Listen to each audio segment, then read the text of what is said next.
This week marks 10 years since the U.S. invaded Iraq. This morning, we are talking to the wives of wounded warriors and hearing their stories about coping with deployment. Serving all of San Diego, this is your Fox 5 News. Well, this week marks 10 years since the start of the Iraq and Afghanistan war, and today we are turning our focus to love and deployment. So we've got Dr. Rose Hartzell, sex therapist at San Diego Sexual Medicine. Alvarado Hospital joins me also with more insight. Along with her, our wives of wounded warriors. We have Cheryl Gansner and Justina Green. Good morning, ladies. Good morning. All right, so we're going to learn a little bit about both of you first. So Cheryl, can you tell us a little bit about you and your husband's story? Sure. My husband was deployed to Iraq in 2005 and 6, and shortly before coming home, he was injured by an improvised explosive device. He spent about 20 months recovering at Walter Reed Army Medical Center in Washington, D.C., and it was a very hard road. We were newly married, and we were dealing with catastrophic injuries and brain injury and post-traumatic stress, so it was a very challenging time for us. Can you tell us a little bit more about his injuries and what you had to experience to get him back to normal? Sure. He shattered both his heels and his right ankles. He was ripped from basically his hip to his right leg all the way down. He also has a TBI and post-traumatic stress disorder. For people who don't know what a TBI is, that's a traumatic brain injury. Correct. How is he doing today, and how are you two doing today? What's your biggest challenge that you face right now as a couple? Well, the first 3 years were really challenging. We were having a communication breakdown.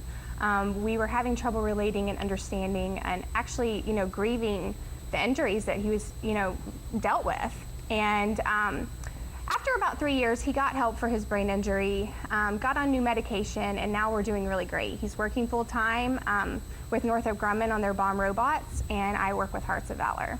Okay, and we're going to talk about that in a little bit. Justina, can you tell us about you and your husband? Yes, Michael was injured back in 2005.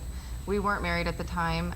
We took a few years to do quite a bit of healing with each other, and he was injured by a roadside bomb as well, an IED that took his right arm. He has a right arm amputation right above his elbow, and he also has a deep tissue wound to his right leg, his right thigh area. We actually, when we got the phone call, were told that they were going to be amputating his leg as well, but they were able to save it, luckily. Wow. And so unfortunately, when he was injured in 2005, we were so concentrated on the fact that he had an amputated arm, and we weren't so concerned with the fact of PTSD.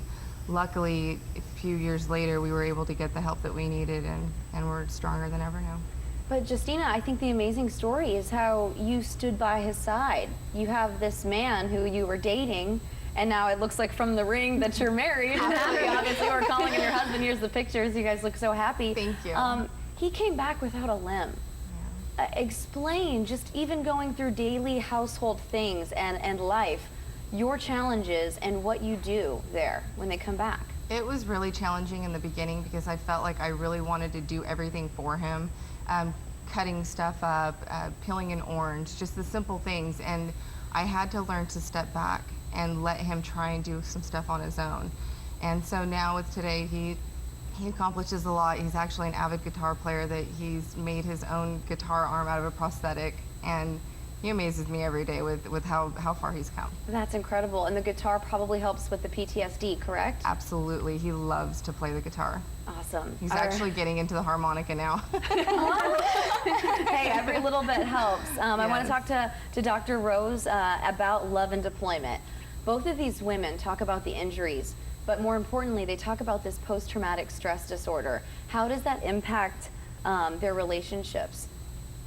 So deployment in itself can be difficult in a relationship, and then when someone comes back with post-traumatic stress or any type of physical injury, that's a double whammy.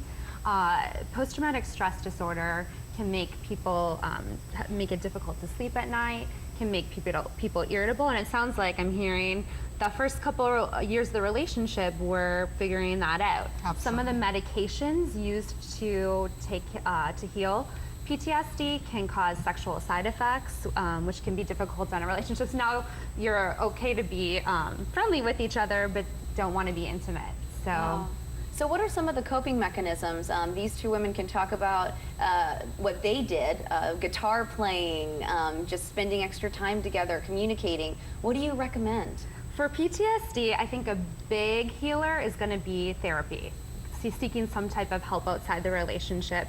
My guess is that a lot of the men that fare the best are ones that have gotten some outside help as well. And then you talked about a lot of the medication that they're taking hurts intimacy.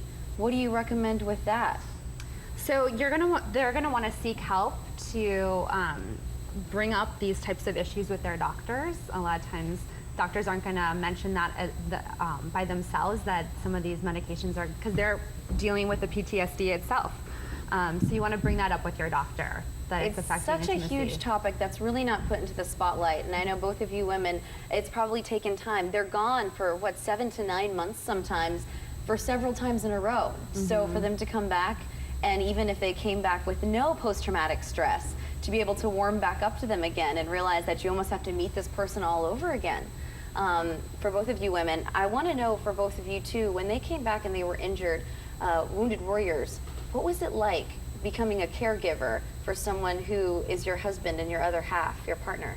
Well, it becomes like a parent-child relationship, whereas before you shared the responsibilities and you communicated together, but then, you know, I was having to handle medication and wound cleaning and dressings and things like that, and also keeping track of his therapy and helping him get through the triggers of post-traumatic stress.